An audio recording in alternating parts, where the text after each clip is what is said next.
पिछले 70 साल से देश का किसान कर्ज के तले क्यों दबा हुआ है? ऐसी कौन सी नीतियां हैं, तो है ऐसी कौन सी नीतियां हैं जिसके कारण किसान कर्ज से बाहर क्यों नहीं आ रहा? तो मोदी कोशिश कर रहा है, कह रहे मंडियां खत्म हो जाएंगी, उसको कहीं अध्यादेश में कुछ भी नहीं है, मंडी खत्म करने का भी नहीं लिखा, लेकिन झूठा प्रचार हो रहा है। केवल और केवल जो बड़े नेता इनके बोल रहे हैं उनको फॉलो कर रहे हैं। किसान अध्यादेश में कहीं मंडियां समाप्त करने की बात नहीं है, कतई नहीं है, लेकिन झूठ बोलकर केवल गुमराह किया जा रहा है। किसान की आय दुगनी हो, ये सोनी जी, मंडियों को खत्म करने की जरूरत नहीं पड़ेगी। मंडियां अपने आप ही खत्म हो जाएंगी। जब मंडी के अंदर टैक्स होगा, बाहर टैक्स नहीं होगा, तो मंडियां तो ऑटोमेटिक अपने आप ही खत्म हो जाएंगी। किसान को 8% मंडी टैक्स लगता है। किसानों के खेती के खिलाफ जो बिल केंद्र सरकार लेके आई है, आज हम उसी पर एक परिचर्चा करने जा रहे हैं। मैं राम कुमार सारण, जीकेएस ब्लॉक अध्यक्ष चुनावट। आप राम कुमार सारण, जीकेएस ब्लॉक अध्यक्ष चुनावट से आप किसान आंदोलन से लगातार जुड़े रहे हैं और इनकी गतिविधियां हमेशा ही आम आदमी के साथ रही है। सर आपका? मैं जी हरजिंदर मान, ब्लॉक अध्यक्ष गंगानगर, जीकेएस जी सर। सबसे पहले तो स्वर्ण आभा ग्रुप का मैं धन्यवाद अदा करता हूं कि उन्होंने किसानों की समस्याओं को लेकर या उन आ रही दिक्कतों को लेकर आज ये विचार आपसी बातचीत करने के लिए शहर के गणमान्य राजनीतिज्ञों को बुलाया है। नाम मेरा राजकुमार सोनी है। वर्तमान में मेरे पास दायित्व है ओबीसी मोर्चा का जिला अध्यक्ष हूँ बीजेपी श्री गंगानगर का। धन्यवाद सर। जी सर। श्यामलाल शेखावटी, महामंत्री जिला कांग्रेस कमेटी श्री गंगानगर।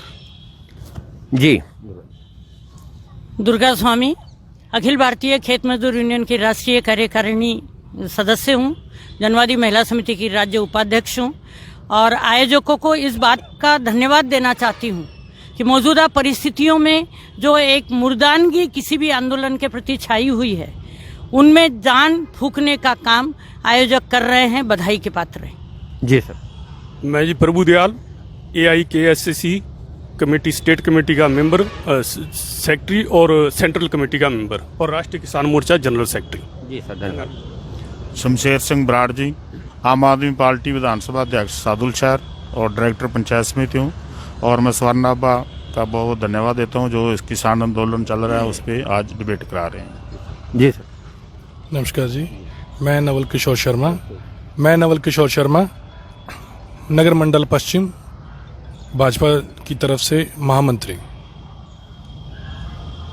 ये तमाम अपने अपने मंचों के पदाधिकारी हमारे पास मौजूद है। जैसा कि मैंने पहले कहा कि आज पूरा देश का किसान सड़कों पर है, हर स्टेट से लेकर दिल्ली तक की सड़कें जाम है, लेकिन सरकार अभी जागी नहीं है। और हकीकत यह है कि इन बिलों के माध्यम से न सिर्फ खेती प्रभावित होगी, किसान का पूरा रोजगार प्रभावित होगा, व्यापार प्रभावित होगा, मंडियां खत्म हो जाएगी और हमारी ज़मीनें, ये कोई बड़ी बात नहीं अगर हम ये कहें कि उन सेठों के हाथों में चले जाएगी जिन्होंने इस पूरे देश को रेलवे खरीद रहे हैं, एयरपोर्ट खरीद रहे हैं। तो आज इन्हीं चीज़ों को लेकर हम चर्चा करेंगे और एक एक पदाधिकारी से राय जानते हैं इन तमाम लोगों की।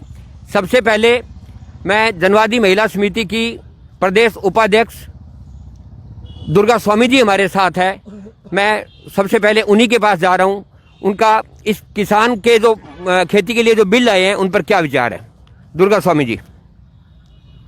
बहुत ही दुर्भाग्यपूर्ण है कि देश के अन्नदाताओं के खिलाफ जो 3 बिल हमारी केंद्र सरकार लेकर आई है और इस नाम पर लेकर आई है कि किसानों का इसमें हित ही हित है और किसानों का विकास होगा।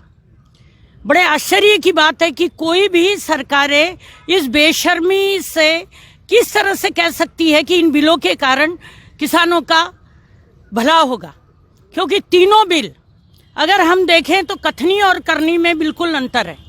सबसे बड़ी बात कि स्वामीनाथन आयोग कमेटी की रिपोर्ट के अनुसार एमएसपी लागू करने की बात अगर आती है और हमारे प्रधानमंत्री सेंट्रल गवर्नमेंट की बहुत बड़ी हमारी देश की संसद में ये मौखिक रूप से घोषणा करते हैं कि एमएसपी बिल्कुल तय करेगी सरकार, और जब लिखित में बात करने की बात आती है तो उससे मुकर जाते हैं कि मैंने संसद में बयान दे दिया और अब मुकरने का सवाल ही नहीं उठता। बहुत सी ऐसी बातें पिछले 6-7 सालों में हमने देखी है कि एक तरफ हम बाजरे का मूल्य 2150 निर्धारित कर रहे हैं, एमएसपी निर्धारित कर रहे हैं, दूसरी तरफ बाजार को खुला कर रहे हैं, तीसरी तरफ आवश्यक वस्तु अधिनियम के तहत हम बाजार को खुला कर रहे हैं, मंडियों का निजीकरण करने का प्रावधान है। तो ये तीनों ही चीजें किस प्रकार से किसान के हित में होगी, ये समझ से बाहर है। 2150 अगर बाजरे का मूल्य है तो पूरे देश में एक जैसा होना चाहिए, क्योंकि हमारी ही राजस्थान के अंतर्गत हमारे राजस्थान का किसान 2150 एमएसपी निर्धारित होने के बावजूद 1300 के अंदर हमारा बाजरा बेचने को मजबूर है। तो 800 का जो घाटा हो रहा है वो क्या सरकार पूरा करेगी? दूसरी बात, किसान आंदोलन खाली पंजाब हरियाणा का कहकर उस आंदोलन को तोड़ने की जो एक साजिश है, वो साजिश अपने आप में बदनीयती का नमूना है।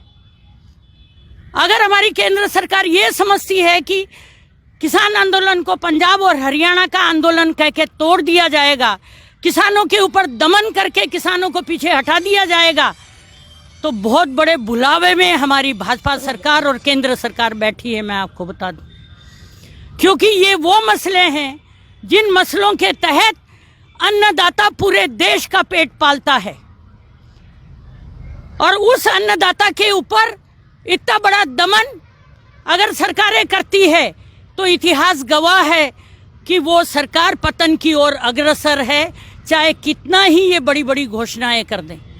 दूसरी बात अगर हम करें कि मंडियों के ऊपर कब्जा किसका होगा?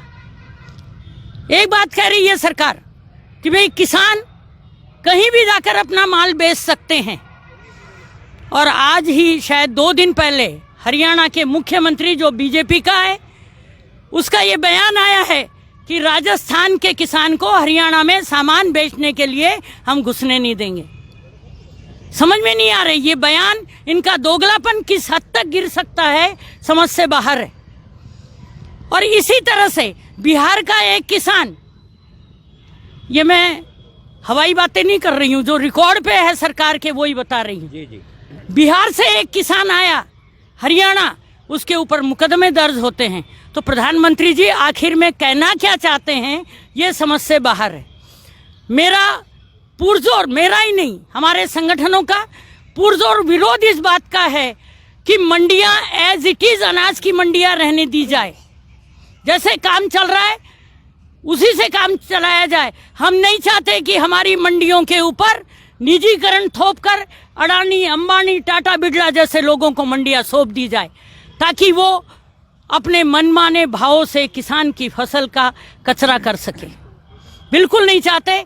इसलिए पुरजोर शब्दों में विरोध करते हुए कि तीनों बिल वापस लिए जाने चाहिए, किसानों का दमन बंद होना चाहिए और किसानों से वार्ता की जानी चाहिए, तभी इस देश की राजनीति को एक हम अच्छा आयाम दे पाएंगे।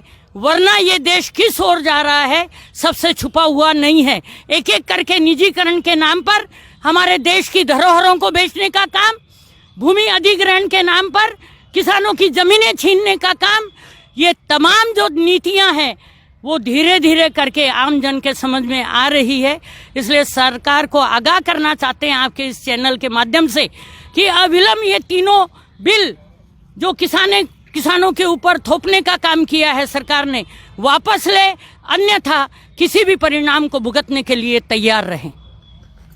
धन्यवाद दुर्गा जी। हमारे साथ भाजपा से राजकुमार सोनी जी हैं, आप ओबीसी मोर्चा के जिलाध्यक्ष हैं। अभी दुर्गा जी ने जो बातें रखी साफ साफ कि सरकार की नीयत क्या है, भाजपा का स्टैंड क्या है, वो पूरी दुनिया को पता है, पूरे देश को पता है। हम भाजपा के प्रतिनिधि हमारे साथ हैं राजकुमार जी सोनी। हम एक सीधा सा सवाल उनसे ये है, कोई घुमा फिरा के नहीं है, कि जो तीनों कानून आए हैं किसानों के लिए लाए गए हैं, और सबसे बड़ी बात तो ये कि अध्यादेश किसी भी देश में तब लाया जाता है कानून बनाने के लिए जब संसद चल नहीं रही होती है, आने वाले समय में लंबे समय तक उम्मीद नहीं होती है, और कोई कानून बहुत ज़्यादा ज़रूरी होता है। मुझे नहीं लगता कि देश के किसानों ने जाकर सरकार से कहा होगा कि इस तरह के कानून लाए जाएं। मैं राजकुमार जी सोनी से इस बारे में विचार चाह रहा हूँ। नमस्कार सभी को।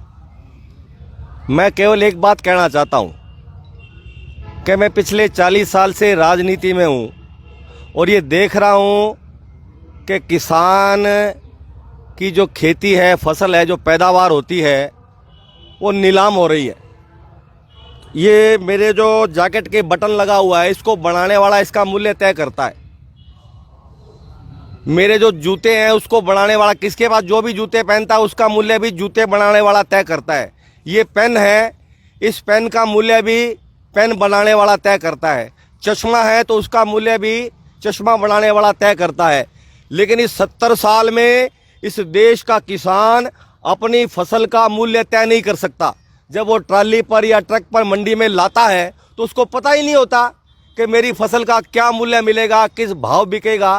केवल ये 3 अध्यादेश आए हैं, सरलीकरण और संवर्धन, सशक्तिकरण और संरक्षण, और एक आवश्यक वस्तु अधिनियम 1955 को बदलकर 2020 बनाया गया है। जब तक आप इसे पढ़ेंगे नहीं, कि अब विरोधी दल कहते हैं जी अडानी अंबानी को बेच देंगे, इन तीनों बिलों में एक लाइन में भी कोई दिखा देवे भी अडानी और अंबानी का या किसी टाटा बिरला का नाम है तो बताएं ना। केवल सरकार ये चाहती है, सरकार का लक्ष्य है कि 2000 बहन जी एक मिनट मैं अपनी सरकार का लक्ष्य है 2022 तक किसान की फसल का मूल्य 2 गुना मिले। आप देखो, जिस पार्टी ने 54 साल तक देश में राज किया, उन्होंने कभी किसानों के बारे में सोचा? 54 साल से किसान आत्महत्याएं कर रहा है, कर्ज से दबा हुआ है। ये ऐसी नीतियां किसान के लिए देश में बनाई गई जिसने किसान को बर्बाद कर दिया। सरकार केवल ये चाहती है कि किसान अपनी फसल कहीं भी बेचे, मंडी के बाहर बेचे। मंडी में 1.5% से लेकर 8% तक का टैक्स लगता है। वो कौन लेता है? सरकार के पास जाता है। आज पंजाब सरकार क्यों विरोध कर रही है? कि पंजाब सरकार 8,000 करोड़ रुपया सालाना मंडी टैक्स का पंजाब सरकार को आता है। वो अगर किसान बाहर बेचेगा तो उसको टैक्स नहीं आएगा। जब राजस्थान में और पंजाब में कृषि कानून अलग से बना दिए गए हैं तो ये विरोध किस बात का? मैं कहता हूं किसानों की अगर कोई बात है तो 3 दिसंबर को सरकार के प्रतिनिधि किसानों से मिल रहे हैं, बात करेंगे। लेकिन ये कुछ लोग प्रचार कर रहे हैं कॉन्ट्रैक्ट फार्मिंग हो जाएगी, किसानों की जमीनें छीन लेंगे, अडानी अंबानी खरीद लेंगे। लेकिन आप उसमें देखो, आप उस पूरे, क्योंकि किसी ने भी, मेरे को लगता है हम जितने लोग भी खड़े हैं, किसी ने भी किसान अध्यादेश, ये जो कानून 3 बिल हैं, सरलीकरण और संवर्धन, सशक्तिकरण और संरक्षण, और ये वास्तु अधिनियम है, किसी ने नहीं पढ़ा। केवल सुनी, एक मिनट, केवल सुनी सुनाई बातों पर जो बड़े नेता बोल रहे हैं उनको फॉलो कर रहे हैं, उनको फॉलो करके लोगों को गुमराह कर रहे हैं। सरकार की मंशा कहीं भी नहीं है किसानों का हित करने की। सरकार चाहती है किसान जो 70 साल से बर्बाद हो रहा है, आत्महत्या कर रहा है, उसको उसकी फसल का 2 गुना मूल्य मिले, वो अपनी फसल कहीं भेजे। एक राष्ट्र एक बाजार, ये पहले उसका नोटबंदी का विरोध करते रहे, कभी राफेल का विरोध। इनके पास मुद्दा नहीं है कोई। मोदी ने इस देश में कोई समस्या छोड़नी नहीं है इनको चुनाव लड़ने के लिए, इसलिए ये अपना अस्तित्व बचाए रखने के लिए इनकी सत्ता जा रही है, ये सत्ता से बाहर हैं, उसे अपनी सत्ता को बचाए रखने के लिए ये रोज चिल्ला रहे हैं। बीजेपी किसान विरोधी नहीं है, बीजेपी किसानों का हित चाहती है, किसानों को उसकी फसल का 2 गुना मूल्य देना चाहती है, ये काम कर रही है। इसलिए कहीं भी इन तीनों बिलों में, मुझे जितने भी लोग खड़े हैं और भी मैं चैनल के माध्यम से चैलेंज करता हूं, इन तीनों बिलों में एक लाइन भी किसान विरोधी बता दे, उसका जीवन भर पानी भरेंगे। धन्यवाद, नमस्कार। चलिए, इन कानूनों के पीछे बहुत कुछ छुपा है जो किसान हित में नहीं है, लेकिन हम यहाँ तक कह रहे हैं, किसान तो बेचारे यहाँ तक मांग कर रहे हैं कि हमें कम से कम न्यूनतम समर्थन मूल्य है वो बता दें, मैक्सिमम जो एमएसपी है वो बता दे। वो भी सरकार नहीं बता पा रही है, लेकिन उनके नुमाइंदे अपनी बात रख रहे हैं। मैं हमारे साथ रामकुमार साहरण है, चुनावड जीकेएस के अध्यक्ष हैं, जमीन से जुड़े नेता हैं और किसानी की है उन्होंने। हम लोग सिर्फ कागज की बातें कर रहे हैं। सोनी जी ने उन लोगों ने बताया, उन्होंने एक कागज पे पढ़े वजह से ये कह रहे हैं कि पढ़ा ही नहीं लोगों ने। अकेला पढ़ना सब कुछ नहीं होता, चीजें हैं वो बाहर आ रही है। लेकिन मैं रामकुमार साहरण के पास जा रहा हूं कि हकीकत में क्या लगता है, किसान सच में किस तरह से प्रभावित है? किसी ने क्या खूब लिखा है, खेत से बड़ा कोई शोरूम नहीं है, गेहूं से बड़ा कोई प्रोडक्ट नहीं है और किसान से बड़ा कोई अन्नदाता नहीं है। तो सोनी जी की बात पे आ जाऊं मैं। सोनी जी बोल रहे हैं, उसमें एक लाइन भी किसान के विरोध में नहीं है। पहले तो मैं आपको बता दूं, मैं आज सुबह 10 बजे ट्रैक्टर पर बैठा था और 2:30 बजे ट्रैक्टर छोड़ के नहा कर यहाँ आ गया। बिल्कुल खेत में अभी भी काम करते हैं। हमारे साथ हरजिंदर है हमारे, ये भी खेत में काम करते हैं। आज इन्होंने पैंट शर्ट पहन लिया, इसका मतलब ये नहीं है ये किसान नहीं है। सबसे पहली बात तो यह है कि भी जो इन्होंने बोला है कि भी किसान अपनी फसल कहीं भी बेच सकता है, तो सोनी जी को बता दूं, वो सन 1977 से किसान अपनी फसल कहीं भी बेच सकता था। अब व्यापारी फसल कहीं से भी खरीद सकता है। अब इन्होंने क्या लागू किया है, भी कोई भी व्यापारी किसी भी जगह से फसल खरीद सकता है, जबकि ये नहीं किया भी किसान कहाँ फसल बेच सकता है। किसान तो पहले भी कहीं बेच सकता था, उसको कभी भी छूट पाबंदी नहीं थी किसान के लिए। दूसरी बात, जो मंडी टैक्स की बात कर रहे हैं, ये मंडियाँ जब मंडियों के अंदर माल नहीं बिकेगा, मंडियों से बाहर माल बिकेगा, तो धीरे धीरे मंडियाँ खत्म हो जाएगी। किसान के पास कोई दूसरा ऑप्शन नहीं रहेगा। जो बड़े व्यापारी घराने हैं वो इन पे कब्जा कर लेंगे, तो उन्हीं को ही माल बेचना पड़ेगा, उसके पास दूसरा कोई इलाज नहीं होगा। तीसरी बात ये भी कॉन्ट्रैक्ट फार्मिंग की। कॉन्ट्रैक्ट फार्मिंग के अंदर दो बातें हैं। पहली बात तो ये है भी वो कॉन्ट्रैक्ट पे फसल भिजवाएंगे अपन को, किसानों को बोलेंगे भी आप गेहूं बीजो, और गेहूं बीजोगे तो आपसे हम 2500 रुपये क्विंटल के हिसाब से लेंगे, जबकि एमएसपी है 1925। तो अगर वो 2500 के हिसाब से लेंगे तो सभी तैयार हो जाएंगे, जबकि उसके अंदर क्वालिटी वाइज इतनी शर्तें होगी जिसको किसान न पढ़ता है न उसको समझ सकता है। क्यों, किसान सभी पढ़े लिखे नहीं है, यह सभी को पता है। और जब वो माल ठीक है, 1 साल वो खरीद लेंगे 2500 में, ये नहीं खरीदेंगे, अगली बार उससे ज़्यादा लोग बीजेंगे, तो फिर वो क्वालिटी का एक पैमाने की बात करेंगे और करके वो 1900 नहीं 1500 में खरीदेंगे, और उनको देने की मजबूरी होगी। उसके अंदर कॉन्ट्रैक्ट के अंदर लिखा होगा भी हमें इन्हीं को माल बेचना है। और ये अभी 2 साल या 3 साल पहले पेप्सी वालों ने गुजरात के अंदर ये आलू भिजवाए थे और उन्होंने मना कर दिया था, क्योंकि उन्हें बाहर आलू सस्ते मिल रहे थे। और पिछले साल अपने यहाँ हनुमानगढ़ और गंगानगर में भी पेप्सी वालों ने जौ की बिजाई करवाई थी, जबकि खुले बाजार में जौ की कीमत कम थी। उन्होंने क्वालिटी का नाम लेके वो जौ खरीदने बंद कर दिए। और ये एमएसपी की बात कर रहे हैं सोनी जी, मैं कहता हूँ भी जौ का एमएसपी 1550 है, सोनी जी के नहीं जी, जौ का एमएसपी 1550 के लगभग है। और आज तक, मैं आज तक की बात करता हूँ, चाहे वो सरकार किसी की हो, आज तक जो मेरे ख्याल से एमएसपी पर 1 या 2 बार खरीदे गए, 1 या 2 बार, जबकि एमएसपी उन्होंने रख रखा है। एमएसपी मतलब मिनिमम सपोर्ट पॉइंट है, जबकि ये एमआरपी नहीं है।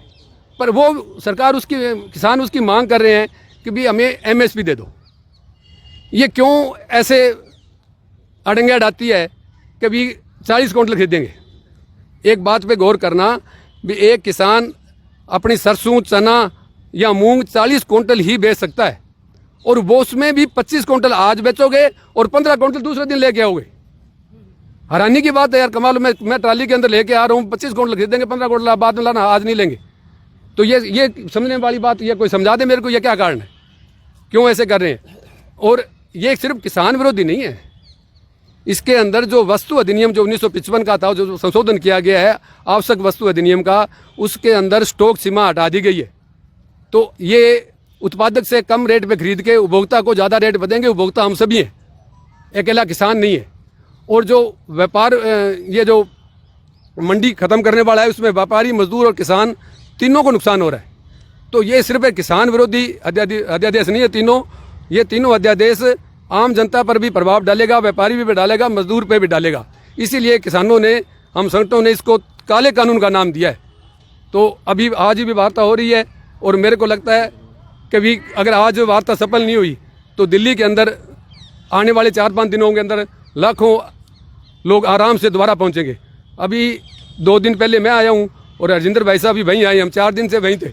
हमने हालात देखे हैं भी अन्नदाता आज सड़कों पे है। जो अन्नदाता 3 बार खाना खाता था हो सकता है आज 1 बार खाना खा रहा है। ये सभी खाली बातें कर रहे हैं भी आम आदमी पार्टी ने वहाँ लंगर लगा रखा है, बिल्कुल नहीं लगा रखा। हम दोनों बॉर्डर पे 2 दिन से 3 दिन से वहीं थे।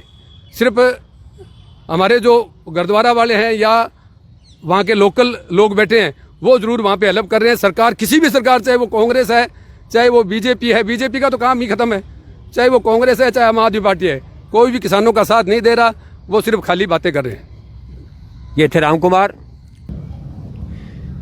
हमारे साथ शमशेर सिंह जी बराड़ हैं।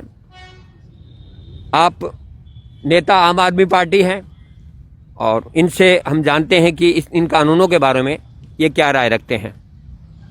समय कर। सबसे पहले तो मैं मेरे बीजेपी के साथी हैं, मैं इनसे मेरा निवेदन है, चलो बाकी साथियों ने बड़ी विस्तार रूप समझाया है कानून के बारे में, जो भी है विरोध भी है, पर इनका जो आईटी सेल और इनके जो लीडर, लोकल लीडर भी है, यहाँ के नेता हैं, उन्होंने इसको खालिस्तान का रूप दिया।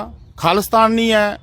अरे भाई, पहले कांग्रेस पीटती थी और जो पीटे हुए लोग आपके पास आते तो आपको बड़े अच्छे लगते थे। यही प्रकाश सिंह बादल वगैरह ने संविधान को जलाया दिल्ली जाके, और आपने उनको जफ्फियां डाल के सरकारें बनाई हैं। और आज यदि वो लोग आपसे कुछ मांग रहे हैं और कांग्रेसी आज उन कांग्रेसियों को हो सकता है कांग्रेसी साथ देते हो और वो खालिस्तानी आपको लग रहे हैं, बड़ी शर्म वाली बात है। हमारे देश के फौजी, हमारे नौजवान बॉर्डर पे शहीद हो रहे हैं, उनके पिता वहाँ किसान आंदोलन में बैठे हैं और आप उनको खालिस्तानी कहते हो। दूसरा, आपने क्या किया, आपने पानी की बौछारें गेरी, उनके गंदे नालों की गेरी, वहां पर लोगों ने देखा है। आपने खड्डे खोद दिए सड़कों पे, आपने कैसा नक्सलियों वाला सलूक किया है। क्या आप कहते हो कि बहुत अच्छा हमने कानून लाए हैं। आज 7 रुपए मक्की खरीद के रिलायंस वाला 150 रुपए किलो बेच रहा, वहां पर आटा उनके रिलायंस शोरूम पे जाइए 150 रुपए किलो मिलता है। क्या फायदा देगा ये कानून? काला कानून है। और ये कहते हैं कि हम माल रेट बढ़ेगा कैसे, माल खरीदने वाले थोड़े रह जाएंगे। आज किसान को जरूरत आड़ती के पास आता है, उसको उधार सुधार मिलता है, ठीक है जी। बैंक वाला आज हमारे कुर्की करने नहीं आता, हमारा मजबूत हम, कल को ये कंपनी आ जाएंगे उनके आगे किसान कितना रौला डालेगा। ये तो सारी की सारी जमीनें भी ले जाएंगे, ये रेट भी मनमर्जी से देंगे और किसानों को बर्बाद करेंगे। दूसरी बात ये है कि ये मोदी जी, हमें नहीं लगता, ये कहते नोटबंदी, इन्होंने, मैंने पूछा था सोनी जी से, फायदे तो गिना दो। ये नोटबंदी फेल हुआ, मोदी ने कहा 50 दिन बाद मेरे को चौराहे पे ले आना, ठीक है जी। आज सबको पता है नोटबंदी फेल हुआ। और मेरे को लगता है मोदी जी इतने पढ़े लिखे नहीं है बेचारे, डिग्रियां जरूर उन्होंने इकट्ठी कर रखी है। मोदी जी को तैयार करके ये जो है ना कारपोरेट सेक्टर है, जहां अडानी बानी इनके मित्र है, जिनकी रोज 500 रुपया 900 करोड़ रोज की आय बढ़ रही है, वो लोग इनको तैयार करके देते हैं। इनने खुद भी नहीं पढ़ा है। कहते हैं ना सोनी जी आपने पढ़ा नहीं है, मोदी जी ने खुद नहीं पढ़ा इसको, वो तो उन्होंने लिख के दिया हुआ है। और जैसे बड़ा यहाँ उद्योगपति या बड़े लोग ना अखबार में देते हैं खबर, उनकी सेम छप जाती है जाके वहां अखबार में, जैसे देते हैं वैसे ही मोदी जी को दे रहे हैं और मोदी जी छाप काले कानून लागू कर रहे हैं। हमारा निवेदन है ये काले कानून वापस लिए जाएं, किसान को एमएसपी पूरा दिया जाए। आपने वादा करके आए थे कि हम आय दुगनी करेंगे, स्वामीनाथन लागू करेंगे, आपने तो जो पीछे चल रहा था उसको भी बर्बाद कर रहे हो। धन्यवाद। धन्यवाद सर। हमारे साथ श्यामलाल शेखावटी हैं, कांग्रेस के डीसीसी के पदाधिकारी हैं आप। इनसे हम और राय लेते हैं कि कांग्रेस किस तरह की राय रखती है इन कानूनों के पीछे। श्यामलाल जी शेखावटी। पिछले 6 महीने से जिस तरीके से किसान आंदोलन कर रहे थे, मुझे नहीं लगता कि अभी जो 6 दिनों से जो दिल्ली में पड़ाव डाले हुए हैं ये दौर आना चाहिए था। जब 6 महीने से आंदोलन चल रहा था तो सरकार को अपने ऐशो आराम छोड़ के किसानों के पास जाके, किसानों के नेताओं के पास जाके उनकी बात को सुनना चाहिए था। जिस तरीके से इन्होंने ये तीनों अध्यादेश बैकडोर से लाकर थोपने का काम किया, और जब विरोध चल रहा है, अभी सोनी साहब कह रहे थे कि पंजाब का आंदोलन है, पंजाब का आंदोलन नहीं, पंजाब के किसानों ने देश के किसानों को जगाने का काम किया है, सिरमौर बनने का काम किया, जैसा कि इन्होंने आज़ादी के आंदोलन में किया था। वो धन्यवाद और बधाई के पात्र है। अभी शमशेर सिंह जी, राम कुमार जी, ये सभी किसान नेता जिस तरीके से बात कर रहे थे, इनकी आवाज़ में ही दर्द है। हमारे आदरणीय सोनी जी ने इनकी आवाज़ के दर्द को समझने का काम नहीं किया। पार्टी की जो लैंड है उसे ही बोलनी है। भाई मोदी जी बहुत बढ़िया है, मोदी जी वास्तव में बहुत बढ़िया है, पर मैं कपड़ा पहन ही बहुत बढ़िया है। जब बे कोई अडानी और अडवाणी को लिखे कागज को ले आके मंगा के रख दे और भाई साइन वाले नहीं, बीडम चोखा बिल्कुल को नहीं। अभी सोनी जी कह रहे थे 3 तारीख को बात करेंगे, नहीं अब आज बात कर रहे हैं, 3 बजे का उनका समय था, मगर मुझे नहीं लगता कि वो किसानों की आवाज़ को अभी सुनने का काम करेंगे, क्योंकि जिस तरीके से वो टीवी पर दिखा रहे थे वो अहंकार की भाषा बोल रहे थे। अहंकार, जब लीडर हमारा अहंकार की भाषा में बात कर रहा हो तो हमें ये कतई नहीं सोचना चाहिए कि देश की आवाम की आवाज़ को सुनने का काम किएगा। अगर मान लो कांग्रेस ने गलत काम किए थे तो या तो स्वामीनाथन आयोग को और मजबूत करके लागू कर देते, मारते कांग्रेस वालों के मुंह पर, ये लो जी हमने इसको और मजबूत करके लगा दिया। वो करने के बजाय आप ये कर रहे हो कि जो है दे दो, जो देना ही है तो हिंदुस्तान का नाम बदल के आप अडानी और अडवाणी का हिंदुस्तान कर दो। मंडी भाई आपने आज छात्र वर्ग नाराज है, डॉक्टर वर्ग नाराज है, व्यापारी नाराज है, मजदूर नाराज है, कामगार नाराज है, और जब पॉलिटिक्स की बात करें तो ये तो विरोधी है जिनका, तो अब दुर्गा जी बात रखेंगे तो कह देंगे जी दुर्गा जी तो कामरेड जी, ये देशद्रोही है। अभी किसानों को जिस तरीके से नक्सली हरकतें करते हैं उस तरीके से हरियाणा में सड़कें खोद के वो जेसीबी से रोकने का काम किया, वो सरकार का काम नहीं है। और जिस तरीके का शब्द इन्होंने किसानों के लिए यूज किया वो शब्द तो कहीं है ही नहीं, डिक्शनरी में नहीं है। अपने साथ में जब वोट मांगते हो तब तो आप हाथ जोड़े कहते हो ये तो देश का भाग्य है जी, देश का अन्नदाता है जी। जिस देश में ये नारा लगता हो जय जवान और जय किसान का, और वहाँ किसान को खालिस्तानी शब्द का सुनना पड़े, तो सबसे पहले तो जो देश के रहनुमा बने बैठे इन लोगों को आत्महत्या कर लेनी चाहिए गद्दी छोड़कर। और मैं ये चाहता हूँ, मैं ये मांग भी करता हूँ कि राष्ट्रपति महोदय को फटाफट आगे आना चाहिए और इस तत्काल सरकार पर नकेल डालनी चाहिए कि भैया देश का आवाम सड़कों पर बैठा है और ये अन्नदाता सड़कों पर बैठा है, ये मैं कतई बर्दाश्त नहीं करूँगा, वरना सरकार को, मोदी सरकार को भंग करने का, हटाने का काम करूँगा मैं। ये राष्ट्रपति से अपील करते हैं। जी, ये थे श्यामलाल जी शेखावाटी। हमारे साथ जीकेएस श्री गंगानगर के प्रभारी हरजिंदर सिंह जी मान साथ हैं। हम उनसे जानते हैं इन कानूनों के बारे में। आप कृषि से जुड़े हैं, ज़मीन से जुड़े नेता हैं, खेती के साथ रहते हैं, इनसे जानते हैं हम। देखो जी, जैसे सोनी जी ने कहा ये किसानों के लिए बड़े फायदे के हैं तीनों कानून। मेरे को तो ये लग रहा है जैसे लागू कर दिए, अगर ये वापस ना हुए तो जैसे तरह एक था राजा वैसे हो जाएगा एक था किसान। इतने लोग जो दिल्ली में पहुंचे हैं, कुंडली बॉर्डर पर बैठे हैं, इतनी बड़ी तादाद में लोग बेवकूफ़ नहीं हो सकते। ठीक है, इनकी बात मैं मान सकता हूँ भी सभी ने बिल हो सकता ना पढ़े हों, जो खेतों में किसान खेती करते हैं हो सकता उन्होंने ये बिल ना पढ़े हों, लेकिन इतनी समझ सभी में होती है भी क्या चीज़ अपने फ़ायदे में जा रही है, क्या चीज़ अपने को नुकसान दे रही है। क्योंकि जो मोदी जी ने इससे पहले करके दिखाया, जो जैसे आप रेलवे ले लो, कारपोरेट घराने को फ़ायदा पहुंचाने के लिए, जैसे नोटबंदी का कह रहे थे, नोटबंदी का क्या फ़ायदा हुआ, बताओ क्या फ़ायदा हुआ नोटबंदी का? कौन सा मेरे को अडानी अंबानी या कोई भी दिखाओ किसी का क्या नुकसान हुआ? वो तो पहले से 20% 15% फ़ायदे में चले गए। ये कह रहे थे हम जी बाहर से पैसा आ जाएगा, कौन सा पैसा आया? कुछ नहीं आया। ये सब की सब ड्रामेबाजी है। अगर ये बिल वापस हो गए, हाँ, इनको अगर फायदे में करना था, ये करना था भी एमएसपी को इसके कानून के अंदर लेके आते। हमको पार्टीबाजी से कुछ नहीं लेना, कुछ नहीं हमने कांग्रेस से लेना, कुछ नहीं बीजेपी से लेना। अगर कांग्रेस इतनी अच्छी होती तो फिर मोदी साहब आते ही क्यों? अगर उन्होंने कुछ ऐसे काम किए जो नहीं करने चाहिए थे तभी तो इनको लेके आए। उन्होंने 60 सालों में वो काम किए, इन्होंने 6-7 सालों में कर दिए। इसलिए अगर किसान को बचाना है, अभी भी कुछ नहीं बिगड़ा मोदी जी, कुछ नहीं बिगड़ा। ठीक है, अपनी हट को छोड़ो, किसानों से वार्ता करो।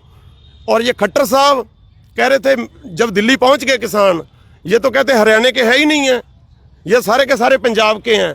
वहां सब जब मीडिया वालों ने बात की, लगभग अगर पंजाब हमारा बड़ा भाई बन के काम कर रहा है ना, तो हरियाणा भी पीछे नहीं है। राजस्थान वाले हम भी 2 स्टेटों से गए हैं, अनूपगढ़ गढ़साना से भी लोग काफ़ी आए हैं। मोदी जी अभी कुछ नहीं बिगड़ा, इनको आप कानूनों को वापस ले लो, नहीं तो ये जो दल है वहाँ पर बढ़ता जाएगा। और किसी को शौक नहीं है इतनी ठंड में बाहर रोड के ऊपर सोने का।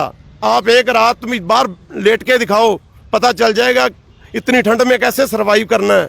वहाँ पर कोई होटल नहीं है पास, कुछ नहीं है। लोग ट्रालियों में, कहीं बसों में, जहाँ पर जिसको जगह मिलती है वहाँ पर, कहीं के पास तो चलो ठीक है। अब तो दिल्ली वाले भी खुल के साथ आ गए हैं, वो भी अपने घरों से राशन बना बना के लेके आ रहे हैं। उनको पता है ये कानून कितने खतरनाक है अगर ये लागू हो गए तो। धन्यवाद। धन्यवाद जी। एक मिनट के लिए आ रहा हूँ। मैं 1 मिनट ये निवेदन करना चाह रहा था भाई, 22 अक्टूबर 2020 को पंजाब विधानसभा में कांग्रेस सरकार ने जो केंद्र ने 3 अध्यादेश कृषि कानून जो बनाए हैं उनको नहीं मानकर अपना कानून बना दिया, और उसको फॉलो करते हुए राजस्थान सरकार के गहलोत सरकार ने भी विधानसभा में अपना बिल अलग से पास कर दिया। जब दोनों प्रदेशों में मोदी द्वारा बनाए गए, मोदी सरकार द्वारा बनाए गए कृषि कानूनों को नहीं मानकर अपने अपने बिल बना दिए, मैं ये कह रहा हूँ कि जो मोदी ने जो 3 अध्यादेश पेश किए उसमें कहीं भी ऐसा नहीं है भी किसान को नुकसान हो, किसान की आय दुगनी करना चाहते हैं। अगर ये अरे एक मिनट रुको यार, मैं मेरी बात कह रहा हूँ, सुनो, लेकिन सुनो सर, अरे लेकिन जब पंजाब और राजस्थान में कानून है ही नहीं और है कांग्रेस के मुताबिक ही है, तो फिर ये क्या, मैं समझ नहीं आ रहा हूँ भाई है क्या ये? ठीक है भाई, ये ठीक है, झारखंड मुक्ति मोर्चा ये ठीक है। मैं कह रहा हूं कि 54 साल से किसान इस देश में आत्महत्या कर रहा था, किसान के ऊपर कर्जा था, उसके लिए दोषी कौन है? कौन दोषी है? चलिए मैं सवाल करना चाहता हूँ, किसानों की आत्महत्या। बात ये है जी, सोनी जी पहले जो कह रहे थे, एक बात मैं भूल गया था, ये कह रहे थे किसी को बिल नहीं पड़े, किसी को पता नहीं है। हम मान लेते हैं चलो हमारे को नहीं पता बिल का। ये जानने के लिए जो आपके वोट पा के आए हैं निहाल चंद जी, हम उनके घर में गए थे बात पूछने के लिए भी, बताओ ये बिल क्या है, हमारे को समझाओ, हमारे साथ डिबेट करो। लेकिन उन्होंने क्या किया, एक दिन पहले बैरिकेड्स लगा के वहां पर पुलिस लगा दी। ये कौन सा समझाने का तरीका जो हमारे को नहीं समझ आया? ठीक है, बलवीर लूथरा जी के पास गए, चलो उनसे ये कह सकते हैं उनको जितना था, क्योंकि वो एमएलए हैं, एमपी साहब ने खुद वोट डाली है, उनको आगे बढ़ के आना चाहिए था भी हाँ आप आओ, हम आपको समझाते हैं ये है। अगर हमारे को ये फायदे में लगते तो बिल्कुल हम इनके साथ होते, लेकिन अगर चौथी लाइन भी लिख देते ना, एमएसपी खत्म नहीं होगा, हम तो भी मान लेते। मुंह से कहने से क्या फायदा, सरकार चेंज हो जाएगी, बाद में ये जो लिखित बातें हैं वही चलती हैं। मुंह जुबानी से तो मैं कुछ भी कह दूंगा, वो नहीं होता। कहते मैं कह रहा हूं, मोदी साहब कहते हैं मैं कह रहा हूं ये एमएसपी खत्म नहीं होगा। यार नहीं खत्म होगा तो आप लिख के दे दो, हम आपके साथ हैं, कोई दिक्कत नहीं। और सोनी जी बोल रहे हैं कि राजस्थान और कांग्रेस या राजस्थान और पंजाब में कानून बन गया। आपको पता है ये कानून पास नहीं होते, इस पे राष्ट्रपति के नहीं जी, इस पे राष्ट्रपति के साइन होते हैं, इस पे राष्ट्रपति पे साइन होते हैं। राष्ट्रपति पे साइन होंगे तो भी पास होंगे। राष्ट्रपति केंद्र सरकार का है। हाँ,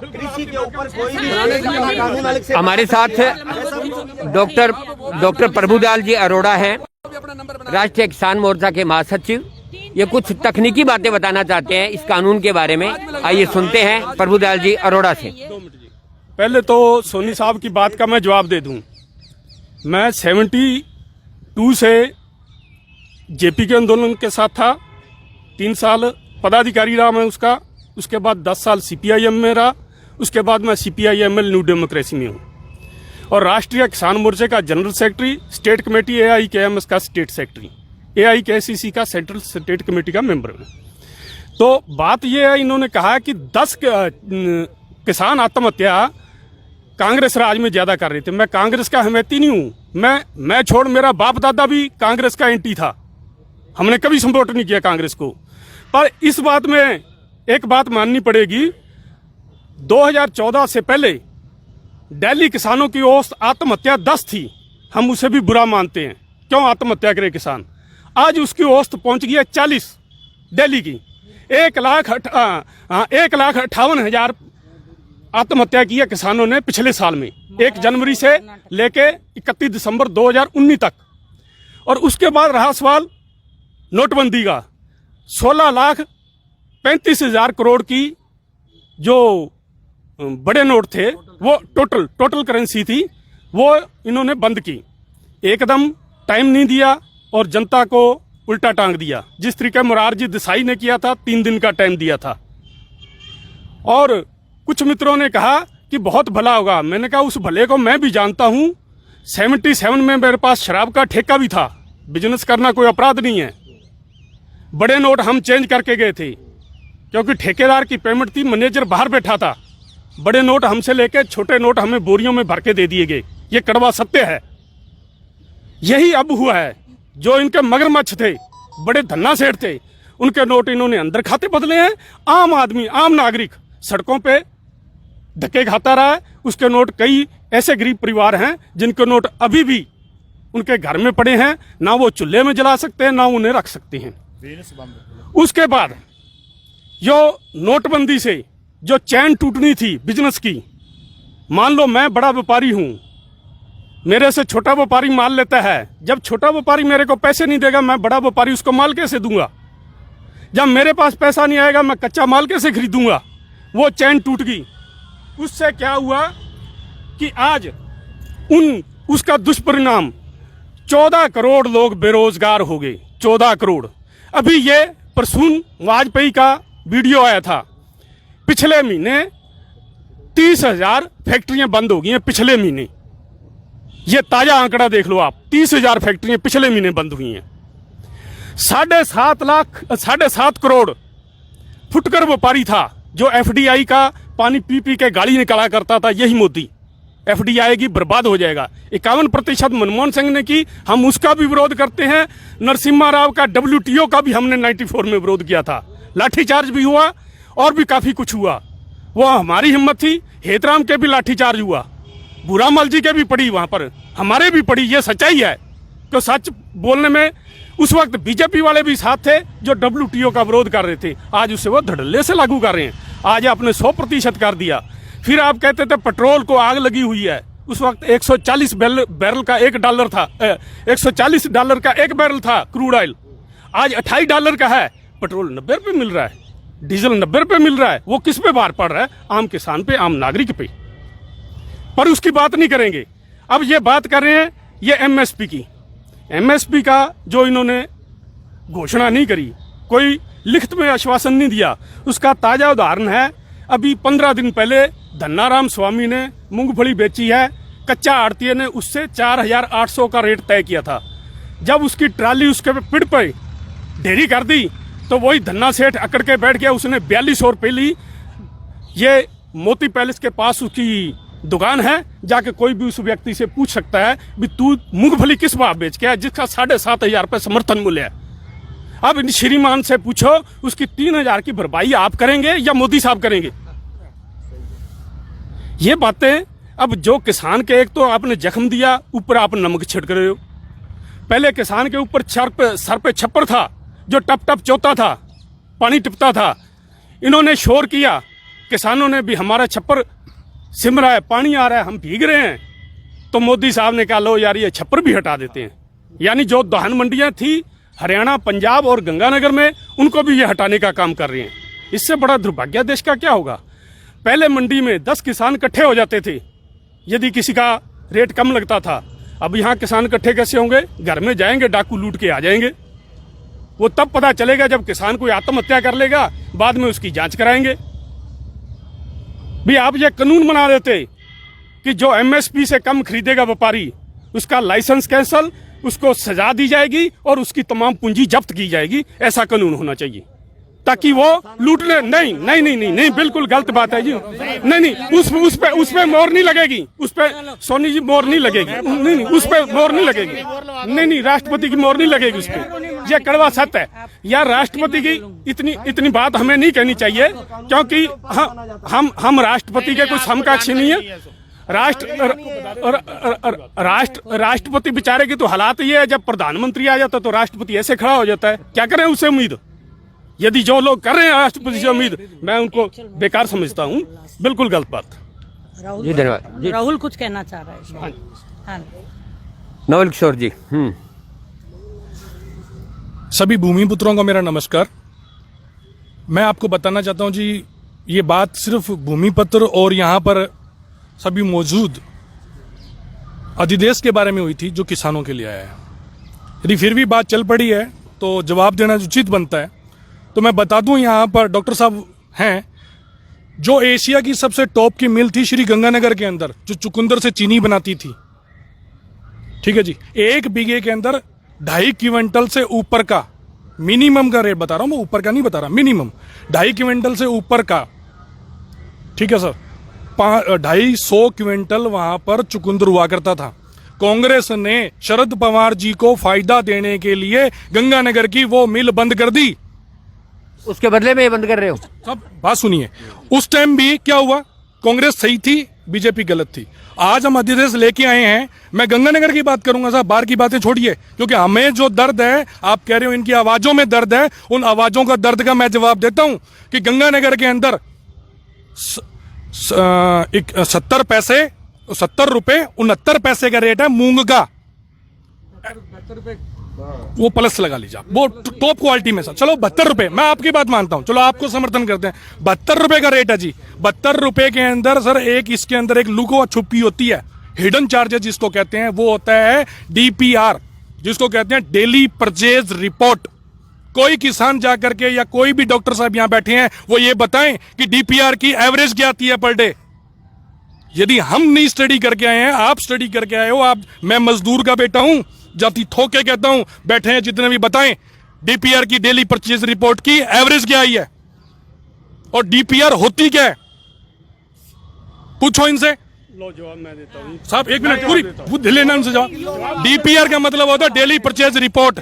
किसान के अंदर इन्होंने क्या किया, DPR के अंदर रेट जो डाले गए हैं 72 रुपए की जगह 65 रुपए से नीचे के अंदर मूंग बिका है। आज ये जो हो रहा है ना धोखाधड़ी, उसके लिए ये कानून आया है। DPR का मैं बताता हूँ जी, DPR किस लिए बनाया गया, DPR इनका जवाब दे रहा हूँ जी मैं, 2 मिनट।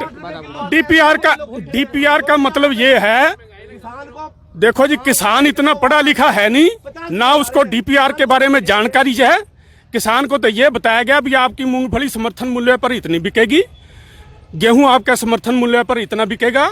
यदि किसान इतना पढ़ा लिखा होता DPR, तो श्रीमान जी हमारे को यहाँ डिबेट करने की जरूरत नहीं होती, हमारी डिबेट किसान करा देता। नहीं, हमें कोई जरूरत नहीं है, हमें जरूरत नहीं है। जो किसान को कहा गया, हमें जो किसान को कहा गया वही रेट दो, हमें उससे आपके DPR से कुछ नहीं लेना, हमने आपके DPR से कुछ नहीं लेना, वो अपनी जेब में रखिए, बिल्कुल गलत। किसान लोगों को मैं कहता हूँ वो रद्द करिए ना, वो रद्द करिए। DPR कौन रोकता है? अब तो आपके पास पावर है, लोकसभा में पावर है, देखो जी, लोकसभा में पावर है आपके पास, राज्यसभा में पावर है, राष्ट्रपति आपका है, मिलिट्री आपकी है, आप लागू कर दो, तोड़ दो उसको। DPR को कौन रोकता है? DPR होती कैसा, मैं ये हमें नहीं पता, हम तो आपसे नाम सुना है DPR का, हम तो कहते हैं उसको कैंसिल करो ना।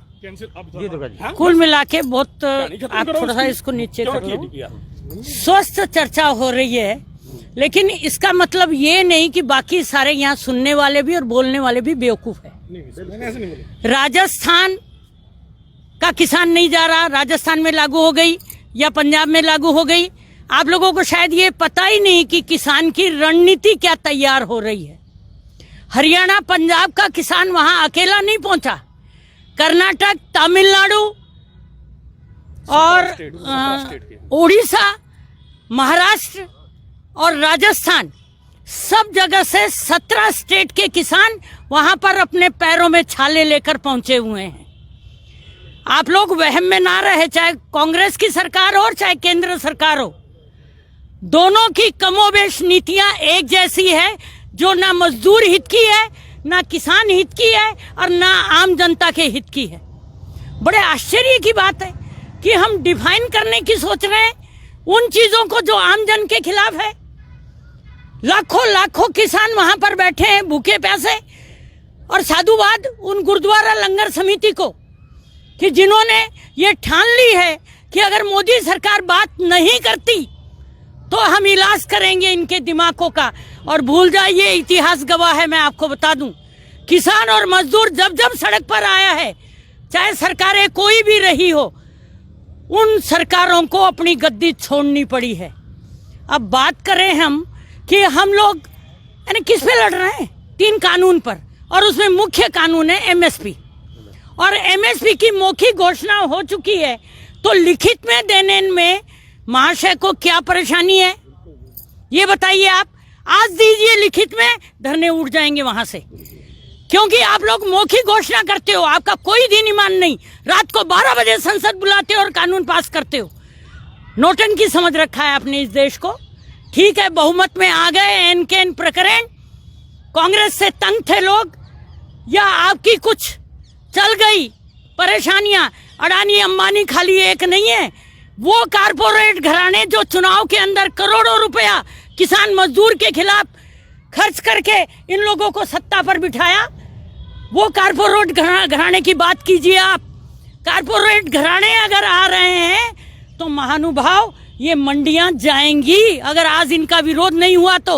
और हमारे देश की मंडियां खत्म होगी, अमेरिका की मंडियां लागू होगी या इंग्लैंड की मंडियां लागू होगी, तो हमारे देश का किसान, हमारे व्यापारी अगर किसी बुलावे में बैठे हैं तो वो भी भूल जाए।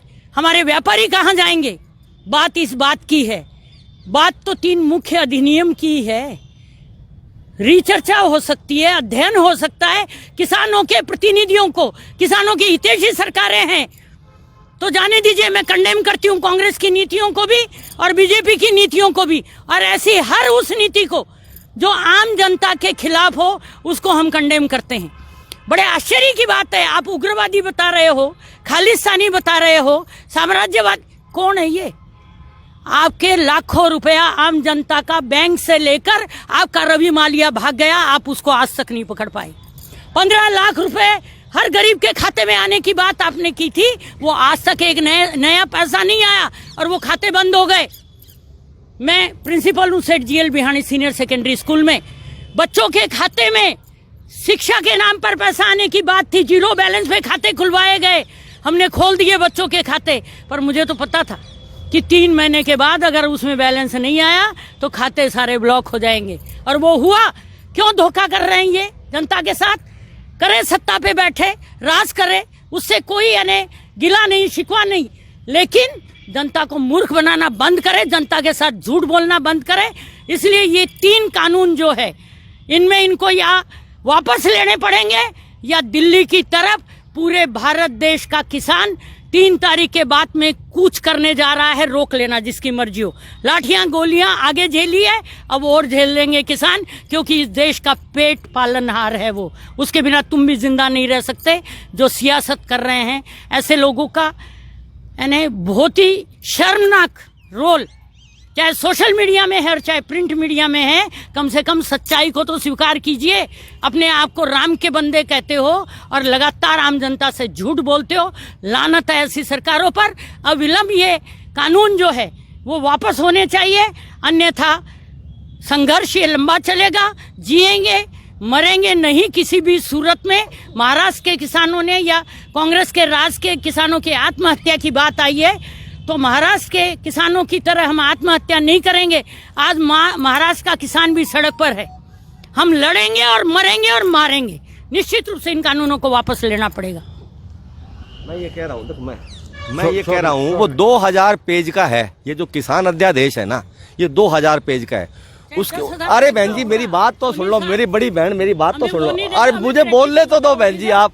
मैं ये कह रहा हूँ भी उस किसान अध्यादेश में कहीं एक सिंगल लाइन में किसानों की आय दुगनी मोदी करना चाहता है।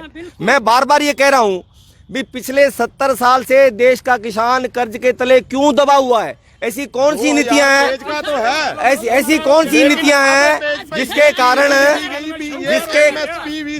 कारण किसान कर्ज से बाहर क्यों नहीं आ रहा? तो मोदी कोशिश कर रहा है, कह रहे मंडियां खत्म हो जाएंगी, उसको कहीं अध्यादेश में कुछ भी नहीं है, मंडी खत्म करने का भी नहीं लिखा, लेकिन झूठा प्रचार हो रहा है। केवल और केवल जो बड़े नेता इनके बोल रहे हैं उनको फॉलो कर रहे हैं। किसान अध्यादेश में कहीं मंडियां समाप्त करने की बात नहीं है, कतई नहीं है, लेकिन झूठ बोलकर केवल गुमराह किया जा रहा है। किसान की आय दुगनी हो, ये सोनी जी मंडियों को खत्म करने की जरूरत नहीं पड़ेगी। मंडियां अपने आप ही खत्म हो जाएंगी। जब मंडी के अंदर टैक्स होगा, बाहर टैक्स नहीं होगा, तो मंडियां तो ऑटोमेटिक अपने आप ही खत्म हो जाएंगी। किसान को 8% मंडी टैक्स लगता है, किसान की जेब से जाता है। ऐसे सुनो, मैं कमाल होगी यार। सिंगाड़ी, बंद करो माइक को, यदि कोई बीच में बोलता है तो सीधी सी बात है, हर एक की बात सुनो, आराम से बात करो भाई, ये बात नहीं है। नहीं, सोनी जी अभी बोल रहे थे कि भी ये अध्यादेश में कहीं किसान विरोधी नहीं है, किसानों की आय दुगनी होगी। मैं कहता हूँ साहब, हम स्वामीनाथन आयोग की रिपोर्ट लागू कर दो, आय अपने आप दुगनी हो जाएगी, किसान भी खुश होगा और मोदी जी सरकार की बल्ले बल्ले हो जाएगी। क्यों नहीं करते? ये तीनों आदेशों का फायदा क्या हुआ? किसने मांग की थी? मेरे को ये समझ ये भी है, हाँ, ये मांग किसने की थी? वोट भी स्वामीनाथन आयोग की रिपोर्ट पे लिए गए थे किसानों से, भी ये रिपोर्ट आते ही लागू करेंगे। 2004 से बन के तैयार है ये, ना कांग्रेस ने की ना बीजेपी ने की, दोनों सरकारों ने भी स्वामीनाथन आयोग की रिपोर्ट नहीं लागू की, जबकि वोट वो उसके नाम से लेते आ रहे हैं। तो अध्यादेश की जरूरत कहाँ से? मांग किसने की है उसकी? मेरे को तो ये समझ नहीं आई। स्वामीनाथन आयोग की रिपोर्ट को इस किसान अध्यादेश में शामिल किया। अखिल भारतीय किसान सभा ने और वहाँ की मार्क्सवादी कम्युनिस्ट पार्टी ने, दिल्ली की यूनिट, उन्होंने 5000 कंबल भी किसानों को बांटे हैं और कहा है कि बिल्कुल डटे रहेंगे आखिरी दम तक अगर हमारी मांगे नहीं मानी गई तो। चलिए, यहाँ इतनी लंबी चर्चा हुई। जो दर्शक हैं वो समझदार हैं, सबको पता है कि इस रिपोर्ट, क्योंकि पब्लिक सब जानती है, सही बात है ना। तो हम उन कागजों की बातों को, 2000 पन्नों की बातों को पूरा देश देख रहा है और लबोलुआब क्या निकलेगा ये हम कह नहीं सकते। लेकिन देश का हर नागरिक ये चाहता है कि सारी बातें जो संविधान के तहत होती है वो करी जाए। केंद्र में जो सत्ता बैठी है वो संविधान की बात करे, किसानों की बात करे, मजदूर की बात करे, उन व्यापारियों की बात करे जिनका भविष्य खतरे में है। और इसीलिए हमने ये परिचर्चा की। हमारा उद्देश्य, हमने पहले भी कहा था कि आम आदमी के साथ हम खड़े हैं, उन तमाम लोगों के साथ खड़े हैं जिनके साथ मीडिया नहीं खड़ा है। बहुत बहुत धन्यवाद। देश विदेश से और आपके इलाके से जुड़ी खबरों तथा अन्य रोचक जानकारियां प्राप्त करने के लिए हमारे YouTube चैनल को सब्सक्राइब करें और घंटी के निशान को दबाएं ताकि आगामी अपडेट्स की जानकारी आपको मिलती रहे। इसके साथ ही हमारे Facebook पेज को भी लाइक करना ना भूलें।